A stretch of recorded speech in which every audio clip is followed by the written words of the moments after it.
아버지의 이름을 함께 높이십시다. 사랑하는 나의 아버지, 이름 높여드립니다. 주의 나라 찬양 속에 임하시니 능력의 주께 찬송하네. 전능하신 하나님 찬양, 언제나 동일하신 주.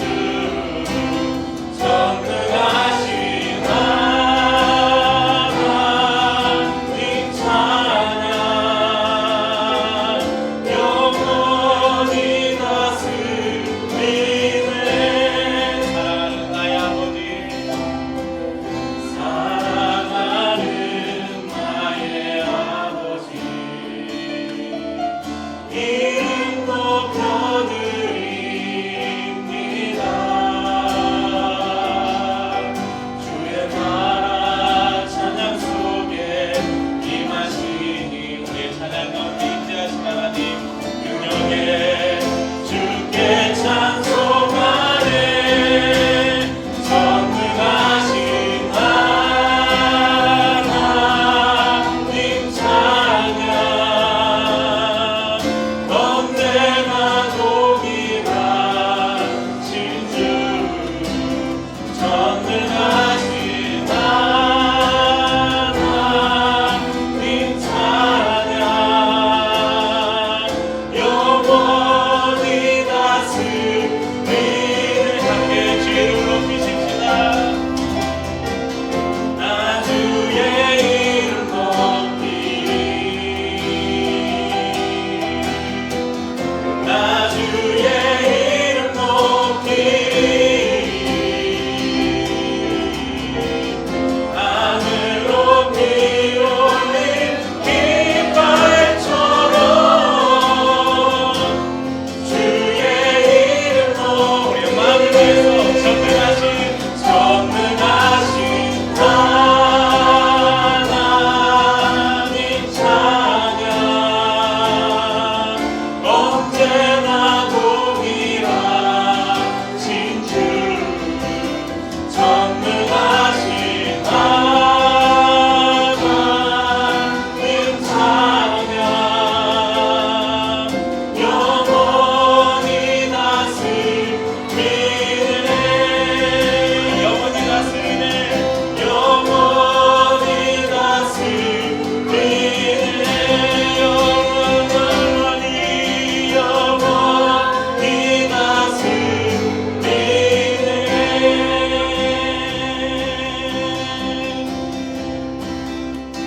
아름다운 마음들이 모여서 주의 은혜 나누며 예수님을 따라 사랑해야지. 우리 서로 사랑. 아름다운 마음들이 모여서 주의 은혜 나누며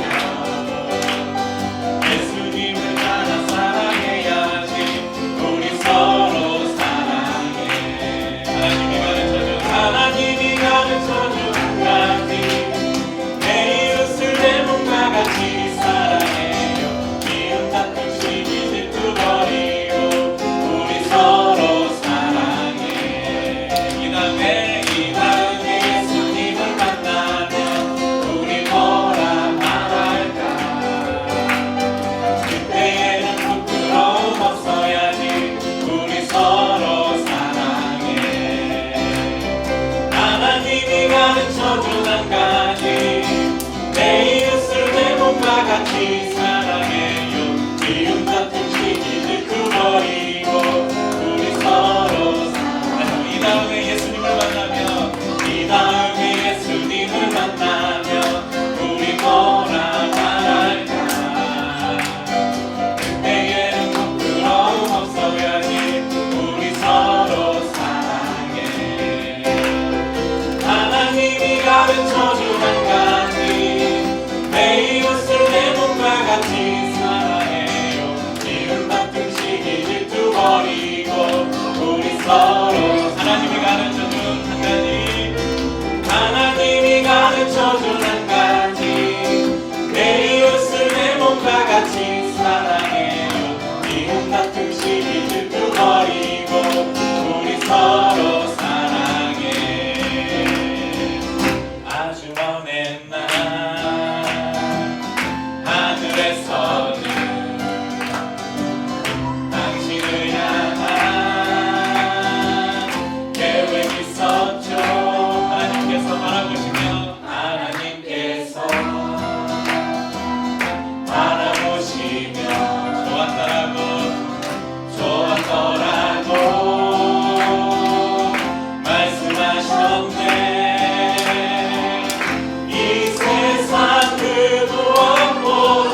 가족의 탄생하는 우리 추선영姐, 오근자매 그리고 은호선호 이 가정을 향해서 우리가 축복합시다.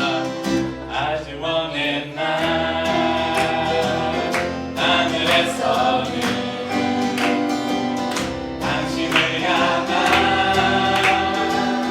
계획 있었죠. 하나님께서 바라보시며 하나님께서 이 대문을 바라보시며 힘이 좋았다라고 말씀하셨습니다. 좋았다라고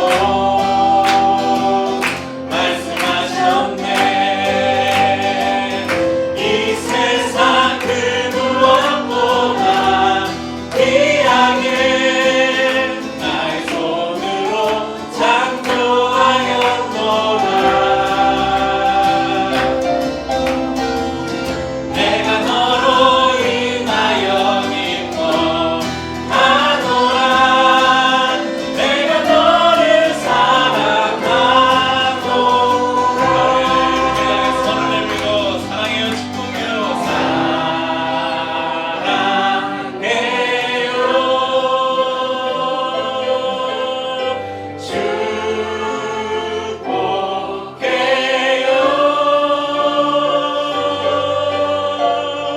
당신의 마음에 우리의 사랑을 드려요. 내가 사랑해요. 당신의 마음에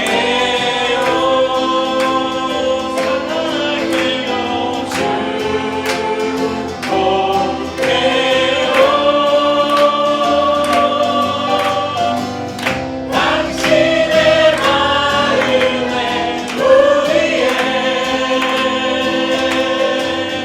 사랑을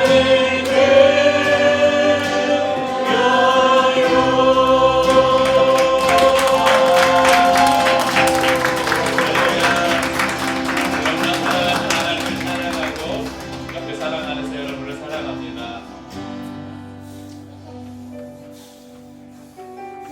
세상 사람들은 흔히 그런 말 많이 하죠. 스쳐도 인연이다. 세상 사람들이 많이 쓰는 말은 인연, 아니면 또 어떤 사람들은 운명이란 말도 많이 쓰죠. 그런데 저희는 이 말보다 좋아하는 단어가 따로 있습니다. 저희는 하나님의 계획이라고 믿습니다.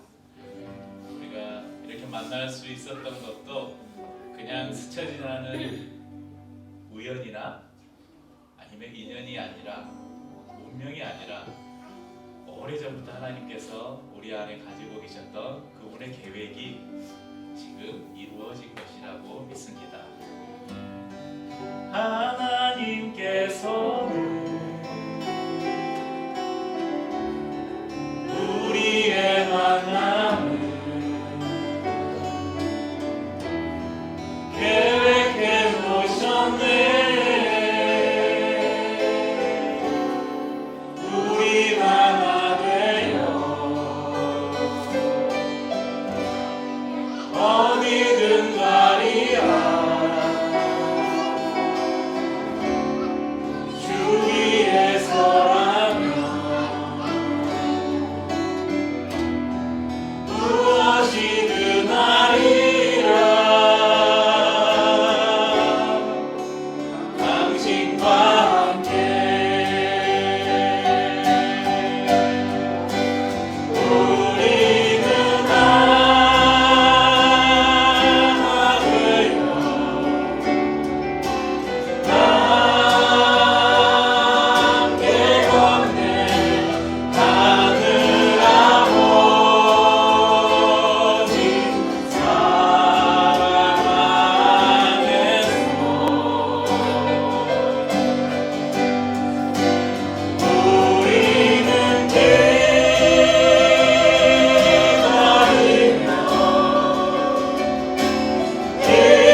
표를 하나 먼저 보여드리겠습니다.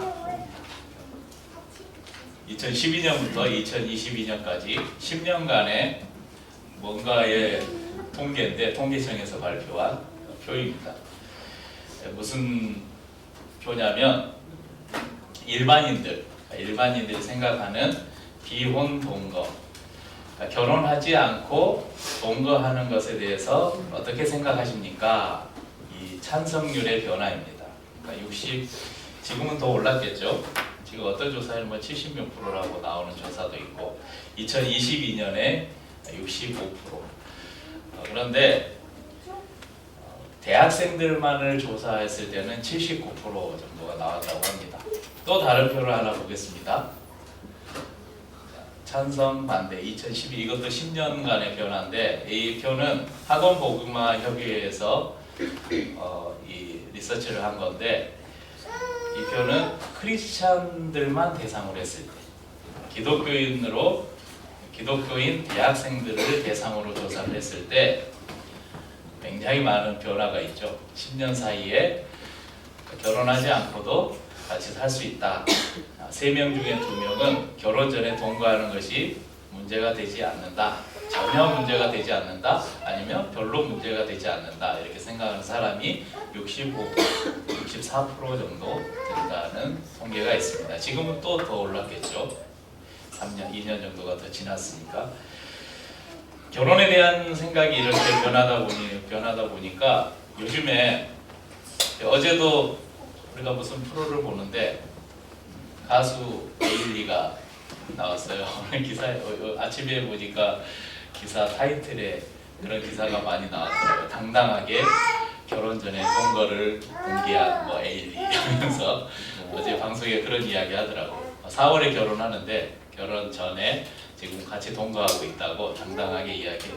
요즘에 어떻게 결혼도 안 했는데 같이 살아? 이러면 뭐라고 해요? 아우 옛날 사람, 아우 저 꼰대 이런 소리를 듣는 시대가 되었습니다.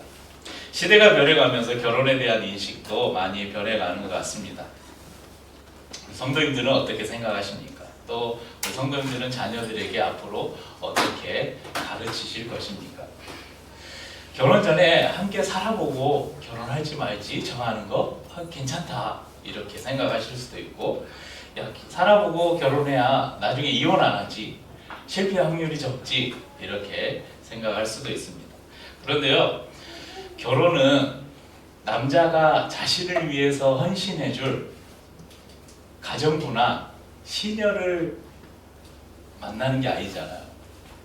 결혼은 여자가 자신을 지켜줄 보디가드를 찾는 그런 것이 아니잖아요. 결혼이 무엇입니까? 불완전한 두 사람이 만나서 서로 안에 있는 연약함들을 채워주고 서로를 도와주고, 그래서 두 사람이 하나가 되는 과정이 바로 이 결혼이라는 과정입니다. 그래서 결혼은 끊임없이 자기 자신을 포기해야 되는 그런 것들이 필요합니다. 그래서 결혼하면서 대부분의 사람들이 서약하잖아요. 검은 머리가 파뿌리가 될 때까지 당신을 위해서 내 한평생을 바치겠다고 막 그렇게 하잖아요. 다른 것을 다 떠나서 결혼하지 않은 남녀가 결혼 생활을 미리 경험해보고 결혼의 여부를 결정한다. 이것은 하나님께서 만드신 결혼이라는 거룩한 제도를 인간적인 욕망의 한 수단으로 바꿔버리는 결과가 됩니다. 네, 오늘은 결혼에 대한 설교가 아니고, 여기 보면 계약 동거, 혼전 동거 이런 말들이 요즘에 많으니까 그런 데 대해서 우리의 의식이 이렇게 변해가고 있다. 그런데 어떤 기독교적인 관점에서 보자면 그런 동거들은 권장하지 않는, 기독교 이 성경의 가치관과는 맞지 않는 그런 동거입니다. 그런데 성경에 보면 아름다운 동거가 하나 소개되고 있어요. 그것이 오늘 본문에 나오는 동거입니다. 오늘 1절에 보면 이렇게 말씀하죠. 형제가 연합하여 동거함이 어찌 그리 선하고 아름다운고. 여기서 보면 형제끼리 살면 안 되는데 또 요즘에 막 동성애 막 이런 또 이슈가 되니까, 여기서 형제는요 남자를 말하는 게 아니에요. 이 형제는 대표격으로 표현된 거예요. 이스라엘 전체 공동체를 표현하는 단어입니다. 그리고 이것은 구약에 이 시편이 기록된 당시에 구약에서는 이스라엘 공동체였지만 신약에 와서는 뭡니까?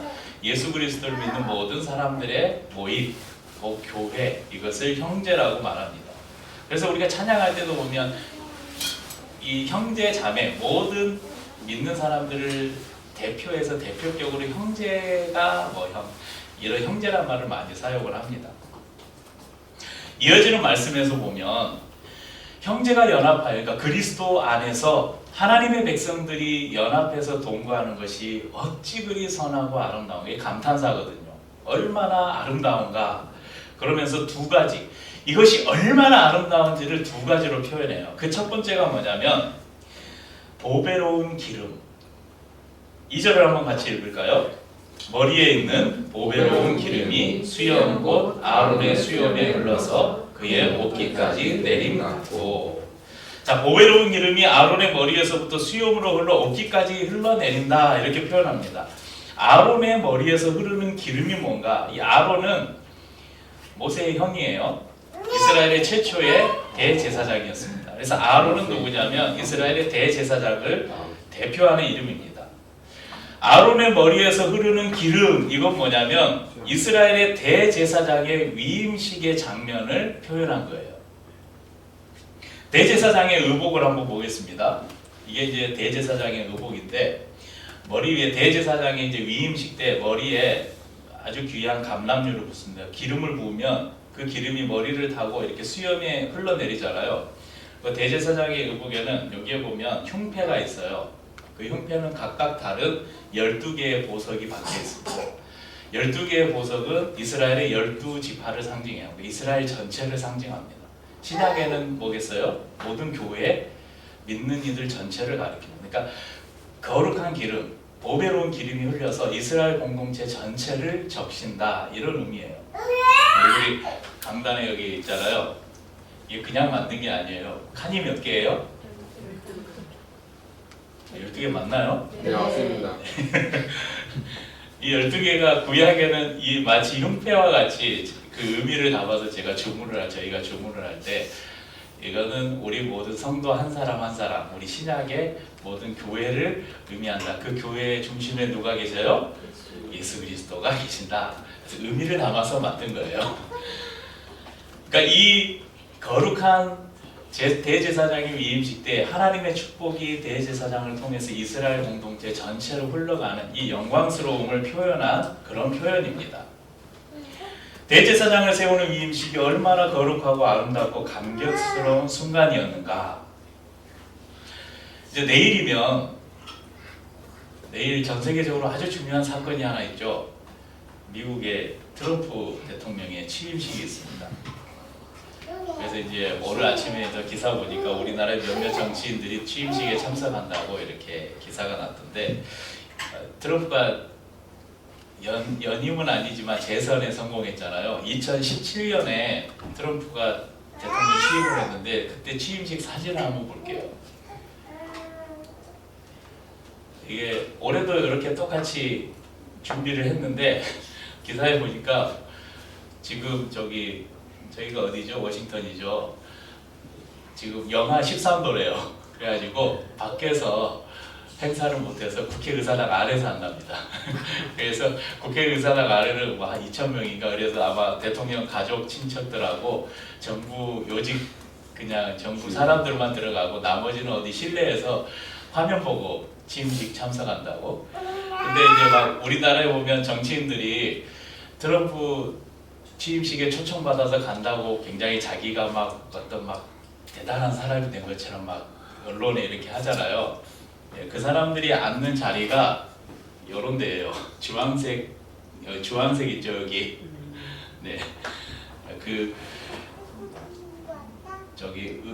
상원 의원들이랑 하원 의원들이 이렇게 배포한 초대장, 이번에 배포된 초대장이 22만 장이라고 합니다. 그리고 초대장은 이베이에서도 돈을 주고 구입을 할 수 있다고 합니다. 그래서 그런 것들이 별로 대단하지 않다는 걸 말씀드리면서, 그런 게 중요한 게 아니라, 물론 미국이 전 세계의 가장 강대국인 것은 맞아요. 그런데 한 나라에 대통령이 취임할 때 한번 보세요. 얼마 여기까지 다 사람이에요? 여기까지? 굉장히 막 장엄하잖아요. 그러니까 한 일개 이 땅에 있는 한 국가의 대통령이 취임하는 그 취임식도 우리가 이 사진으로만 봐도 얼마나 장엄해요. 저기에 참석하는 게 실제 영광이겠잖아요. 저기 의자석에 앉는 것만 해도 얼마나 영광이겠어요. 여기까지는 앉아서 본대요. 여기는 스탠딩 좌석이랍니다. 그래도 어쨌든 저기에 내가 참여할 수 있다면 얼마나 영광이겠어요. 그런데 하나님의 나라에 하나님과 인간 세상의 그 사이를 대리하는 사람이 누구냐면 대제사장이에요. 지금은 예수 그리스도의 예표였잖아요. 그 대제사장을 세우는 그 위임식, 그 취임식이 얼마나 영광스럽고 아름다웠겠는가. 오늘 2절 말씀은 그것을 표현하고 있는 것입니다. 또 3절에 보면 두 번째 표현이 나오는데 형제가 동거함이 얼마나 아름다운가. 두 번째 표현은 헐몬의 이슬이 시온의 산들에 내림 같도다. 헐몬산은 갈릴리 윗지방에, 그러니까 이스라엘의 가장 북쪽에 있는 산입니다. 요단강이 시작되는 근원지가 되기도 합니다. 지중해의 고온 다습한 바람이 헐몬산이 높아요. 헐몬산을 지나면서 그 지역에 많은 이슬을 내리게 합니다. 그래서 그 이슬이 우리가 생각하는 아침에 이렇게 잎사귀에 살짝 젖어 있는 그 정도의 이슬이 아니에요. 이 이슬은 비처럼 내리는 이슬이에요. 그래서 이 이슬을 통해서 농사를 지을 수 있는 근원이 된 그것이 바로 헐몬의 이슬입니다. 그러므로 이스라엘 공동체에 있어서 이 헐몬의 이슬은 자신들의 농경을 위해서 반드시 필요한 것이었습니다. 필요한 것이고 축복이었습니다. 이처럼 형제가 연합하여 동거하는 것은 어떤 것과 비교할 수 없을 만큼 아름다운 일이라는 것을 오늘 시편 기자는 이야기합니다. 오늘 이 시편에 혹시 여러분들 주석 성경을 가지고 계신 분들은 시편 앞에 작은 제목들이 써져 있는데 뭐라고 돼 있어요? 다윗의 시, 곧 성전에 올라가는 노래. 예배드리러 갈 때 부르는 노래라는 거예요. 그러니까 오늘로 말하면 형제가 연합하여 동거하는 그것이 어디라고요? 하나님께 예배하는 곳, 그러니까 교회. 하나님께 예배를 드리기 위해서 올라가는 그 발걸음과 그 모임이 얼마나 아름다운 모임인가. 마치 이스라엘의 대제사장의 위임식과 같은 영광스럽고 헐몬의 이슬이 산들에 내린 것 같은 그런 풍요로운 축복과 같다. 이렇게 표현하는 것입니다. 그런데 우리가 형제가 연합하여 동거하는 것, 이게 쉬운 일이 또 아니잖아요. 한 부모에게서 태어난 형제도 심지어 쌍둥이도 하나 되는 것이 쉽지 않습니다. 결혼한 지 저희가 한 26년 됐나요? 올해 26년째인가요? 맨날 싸워요. 맨날 티격태격이에요. 매일 얼굴을 맞대고 사는 가족도 그럴진데 하물며 나고 자란 배경이 전혀 다른 사람들이 모여서 이렇게 우리가 교회로 만나는 것, 그래서 연합을 이룬다는 것, 이것이 얼마나 어려운 일인지를 우리는 잘 알고 있습니다. 하지만 그럼에도 불구하고 우리가 하나 될 수 있는 또는 하나 되어야 하는 그런 이유가 있습니다. 그 첫째는 바로 연합의 중심이 어딘가 하나님의 임재라는 것입니다. 우리가 어디 동호회에서 만나는 것도 아니고요, 어디 취미활동에서 만나는 것도 아니라 우리가 어디에서 만나고 있느냐, 바로 하나님의 임재 안에서 만나고 있다는 것입니다. 그러면 상대방을 내 생각에 맞추려고 하면 서로의 생각이 다를 때는 두 사람은 충돌할 수밖에 없죠. 하지만 우리 각자가 하나님의 생각에 우리의 생각을 맞추면 우리 모두는 한 마음과 한 생각을 품을 수 있습니다. 우리 각자가 내가 보고 싶은 곳만을 바라본다면 우리 모두는 아마 서로 다 다른 곳을 보고 있을 것입니다. 그런데 우리가 그 찬양에 그런 하나님 아버지의 마음이라는 찬양 있잖아요. 아버지 당신의 마음이 있는 곳에 나의 마음이 있기를 원해요. 아버지 당신이 아버지 당신이 바라보는 영혼에게 나의 두 눈이 향하길 원해요. 하나님이 바라보시는 곳을 우리가 바라보고 하나님이 품는 마음을 우리가 품으면 어떻게 되겠어요? 우리 모두의 마음이 하나가 되겠죠.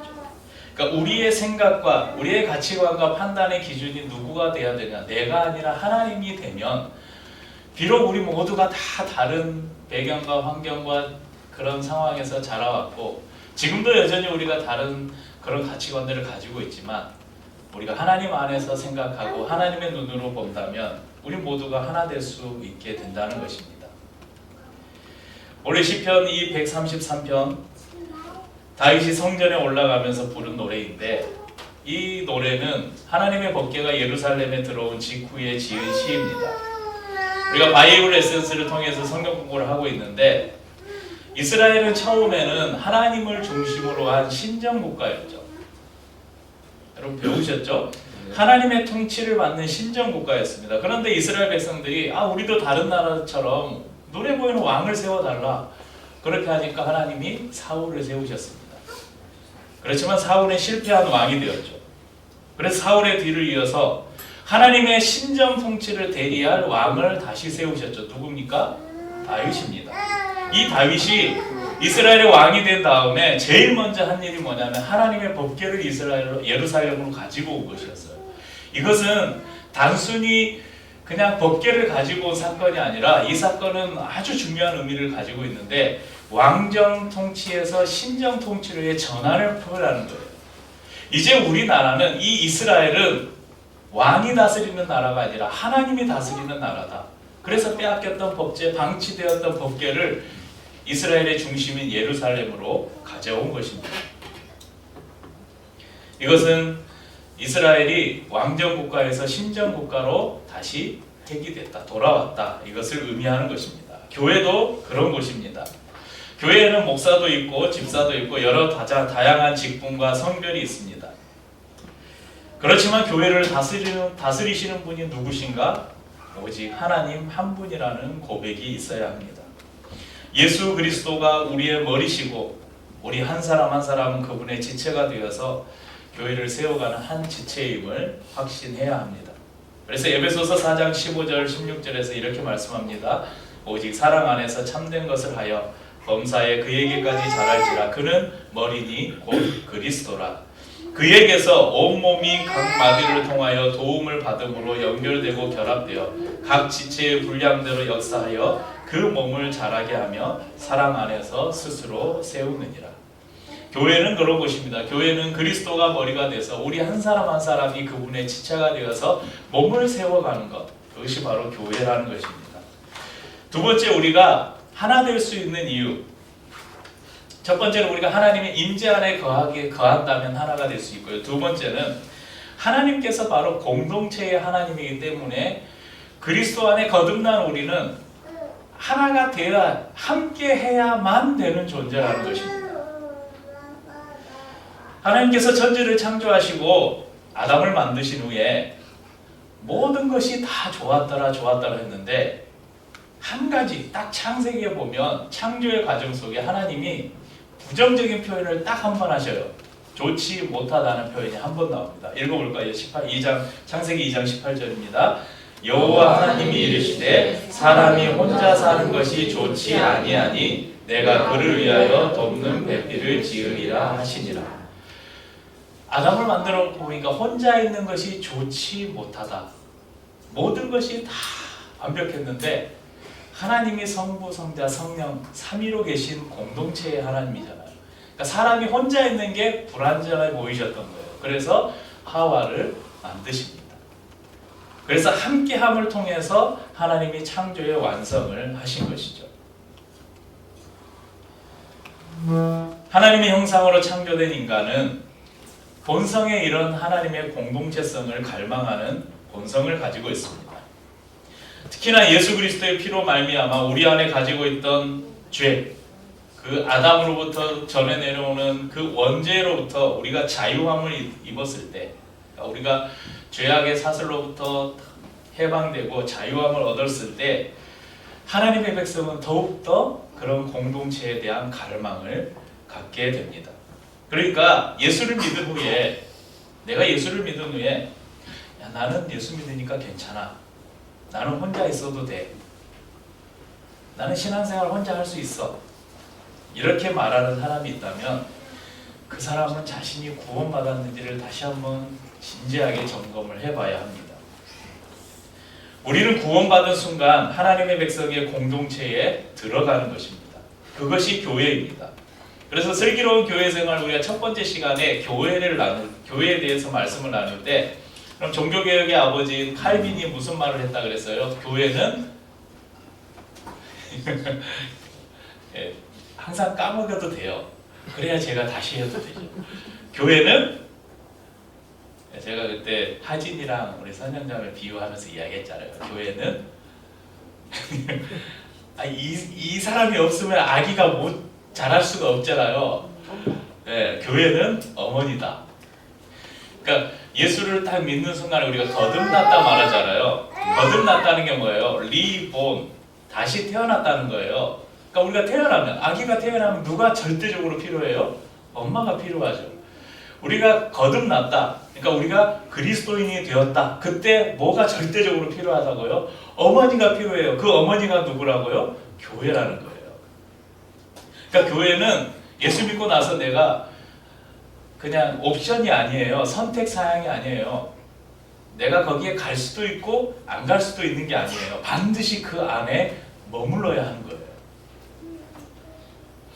여러분 요즘에 이런 잘못된 교회론 때문에 이런 무교회주의가 굉장히 많이 생겨요. 그러니까 이건 요즘에 그 가난한 성도들하고는 조금 우리가 결이 다르게 바라봐야 됩니다. 가난한 성도들은 교회 무용론자들이 아니에요. 대부분의 그 잠시 교회를 떠나서 신앙생활을 하고 있는 우리가 소위 말하는 가난한 신자라고 말하는 분들은 정말 교회를 사랑하는 분들이에요. 그래서 교회 안에서 자기의 모든 열정을 다 바쳐서 교회를 섬기는데 그 안에서 교회의 수많은 문제와 부조리들을 보면서 그것을 바꿔보려고 애도 썼는데 안 돼요. 그래서 여기에 있다가는 내가 죽겠다 싶어서 교회를 뛰쳐나간 사람들을 우리가 가난한 성도들이라고 합니다. 그런 성도들이 지금 우리 한국교회에 지금 요즘에 들어서 한 700~800만 명이 된대요. 그래서 교회의 회복이 그만큼 이 시대에 중요해요. 여러분 그 사람들이 다시 회복돼야 될 곳이 어디겠어요? 교회예요. 그래서 건강한 교회를 세우는 것이 이 시대에 더 필요한 시대가 되었습니다. 세 번째 하나 되어야 되는 이유는 첫 번째는 뭡니까?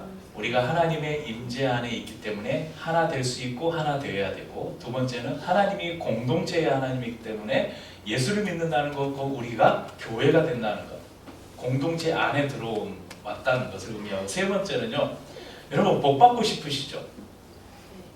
모든 사람들이 다 복 받고 싶어 하잖아요. 복을 싫어하는 사람들이 어디 있어요? 여러분 복 받으려면 하나 돼야 된대요. 3절 하반절에 보십시오. 거기서 여호와께서 복을 명하셨나니 곧 영생이로다. 거기서 명하셨대요. 거기가 어디예요? 형제가 연합하여 동거하는 곳. 그러니까 구약에서는 이스라엘 공동체고 신약에서는 교회를 말합니다. 성도들이 함께 모인 그곳, 형제가 연합하여 동거하는 곳, 그곳에서 하나님이 복을 명하셨어요. 그 복이 바로 영생이라고 말씀합니다. 하나님께서 이스라엘 공동체를 축복과 생명의 근원지로 삼으신 것처럼 오늘날 주님의 교회를 이 축복과 생명의 근원으로 삼으십니다. 세상의 모임은 잠시 즐거움과 기쁨과 위로를 줄 수는 있습니다. 하지만 생명을 주지는 못합니다. 그런데도 많은 사람들이 교회를 다니면서도 세상의 모임은 그렇게 목숨 걸고 다녀요.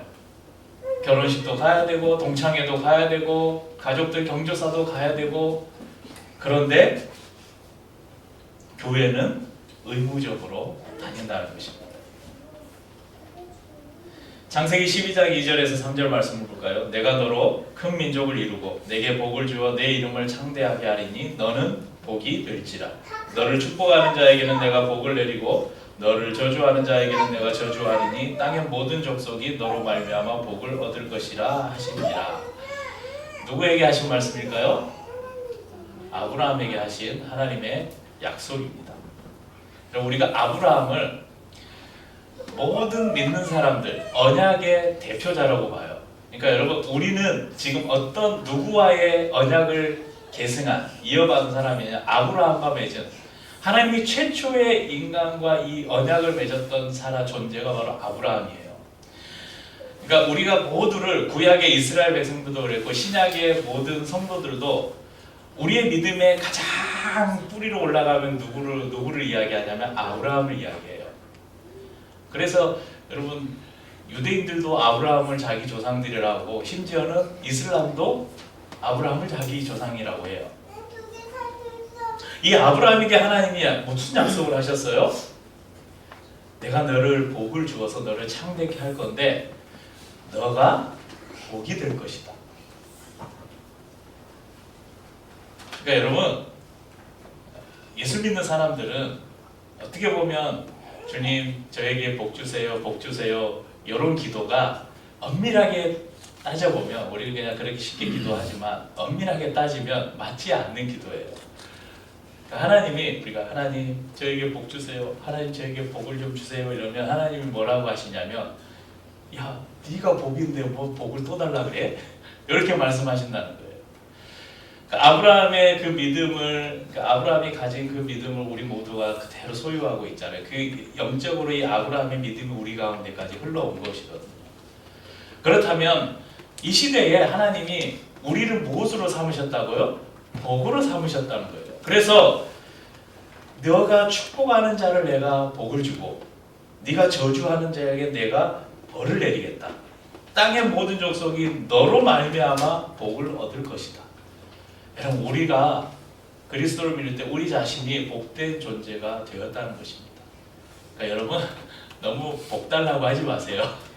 복을 좋아하긴 하는데 이미 복된 존재라니까 무슨 날마다 복을 달라고 그러세요. 그냥 주신 복을 누리면서 사십시오.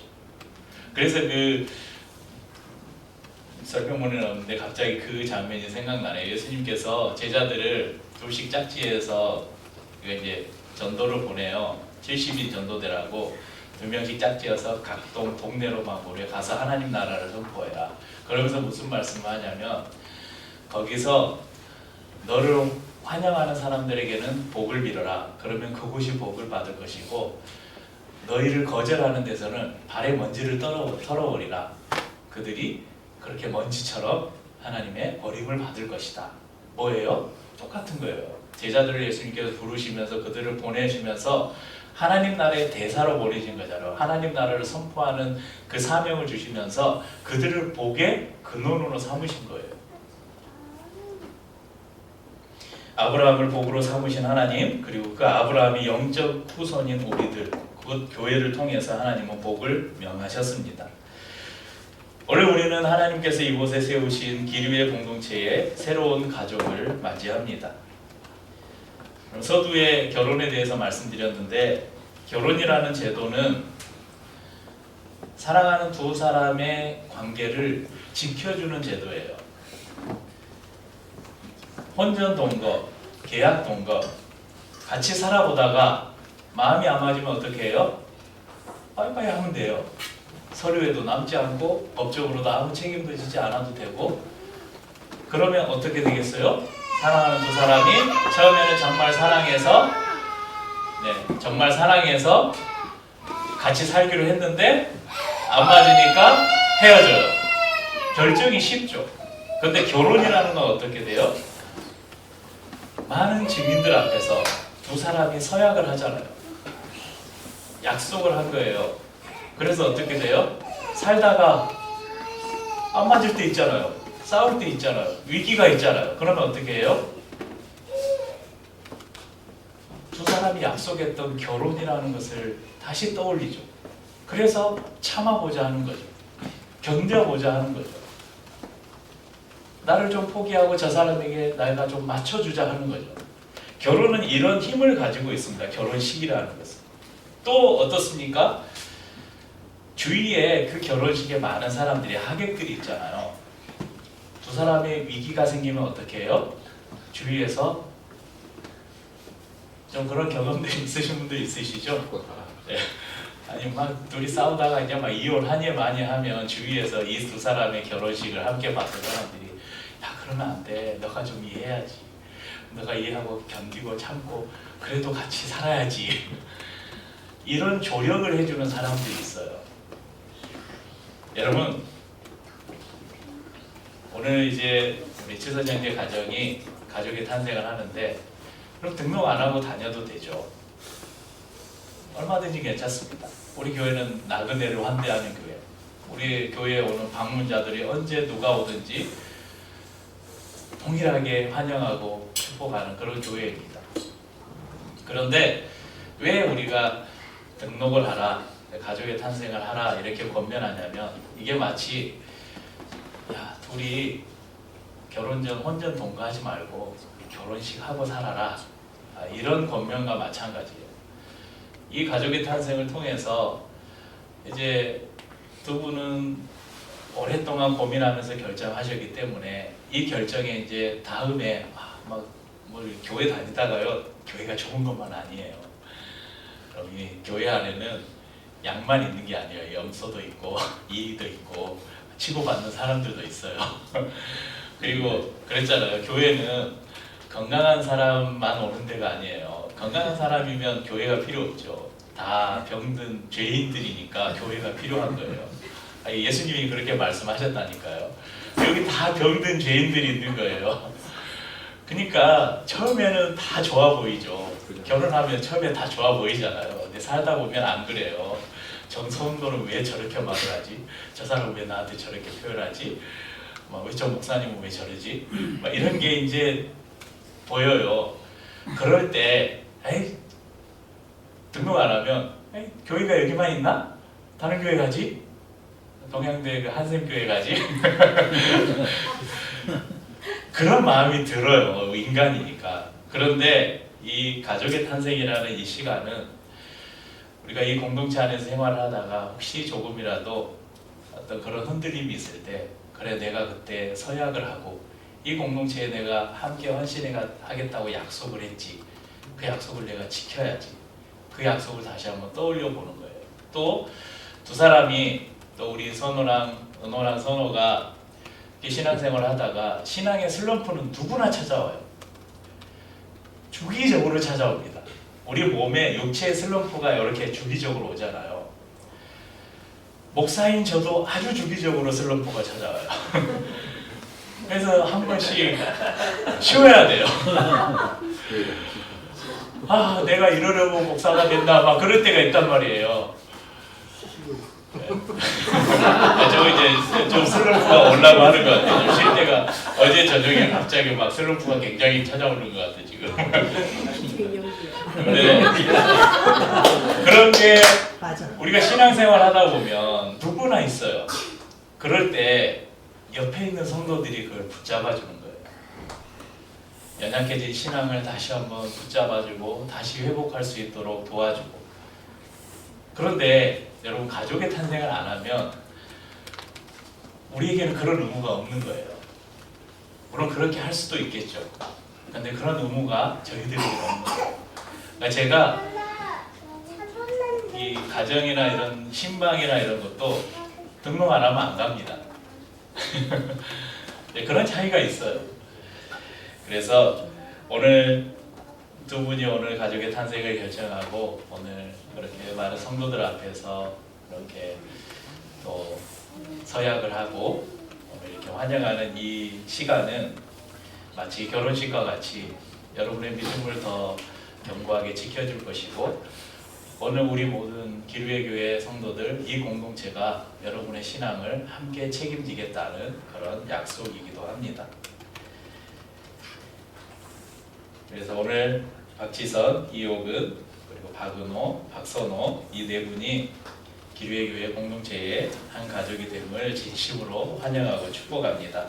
하나님께서 오늘 이 자리를, 오늘 이 시간을 구약의 그 아론의 위임식, 영광스러웠던 그 아론의 위임식 같이 그리고 시온에 내리는 헐몬의 이슬과 같이 영광스럽고 복되게 하리라고 믿습니다. 또한 이들을 통해서 기류의 교회가 또 한 걸음 자라갈 뿐만 아니라 또 한 지체가 생겼잖아요. 우리 몸에 기능을 하지 못하던 어느 한 부분이 이 가정이 들어오면서 또 기능을 하게 된 거예요. 그러면 또 하나의 일을, 또 하나의 활동을, 또 하나의 사역을 더 할 수 있게 된 것입니다. 그러면서 이 그리스도의 몸이 조금씩 완성돼 가는 것입니다. 두 분 일어나시겠어요? 이제 애들은 우리 은호랑 선호도 일어날래? 너희 환영하는 시간이야. 우리 두 분은 이렇게 등록하드랑 우리 약속에 서명을 해주셨는데 오늘 성도님들 앞에서 다시 한번 이 약속을 하도록 하겠습니다. 기류의 교회 공동체의 가족이 되심을 환영하며 축하합니다. 예수 그리스도의 몸된 공동체로서 더불어 함께 건강한 교회로 건강한 성도로 서가기 위해 다음 몇 가지 사항에 동의를 부탁드립니다. 첫 번째 예배, 개인적 예배가 주일 공동체 예배로 또 공동체 예배가 다시 개인의 예배로 이어지는 예배의 선순환에 적극 동참하시겠습니까? 네, 은호야, 너 대답해야 돼. 안 받아줄 거야 대답. 네. 네, 두 번째 모임입니다. 공동체 안에서 시행되는 다양한 모임에 적극적으로 참여하시겠습니까? 네. 세 번째 책임입니다. 공동체의 일원으로 공동체의 지속적이고 건강한 성장과 성숙을 위해 각자가 져야 할 책임을 성실하게 감당하시겠습니까? 네. 네 번째, 공동체의 의사결정 과정에 동참하며 결정된 사항에 순종하시겠습니까? 네. 다섯 번째, 중요합니다. 신천지를 비롯한 주요 교단이 정한 이단에 참여하지 않기로 서약하십니까? 네. 추후 관련된 사항 위반 시 등록 교인으로서의 자격을 박탈하는 시 그에 따르는 법적 책임을 감수하겠다고 서약을 하셨습니다. 네, 우리 나머지 우리 이제 기존 기류교회 성도님들에게 묻겠습니다. 우리 박지선 형제 또 이호근 자매 그리고 박은호, 박선호 이 가정을 기류의 교회 또 한 가족으로 여러분들 맞아들이는데 반대하시는 분이 있으면 지금 반대를 해주시고 모두 동의하십니까? 네. 그럼 힘찬 박수로 이 가정을 환영합니다.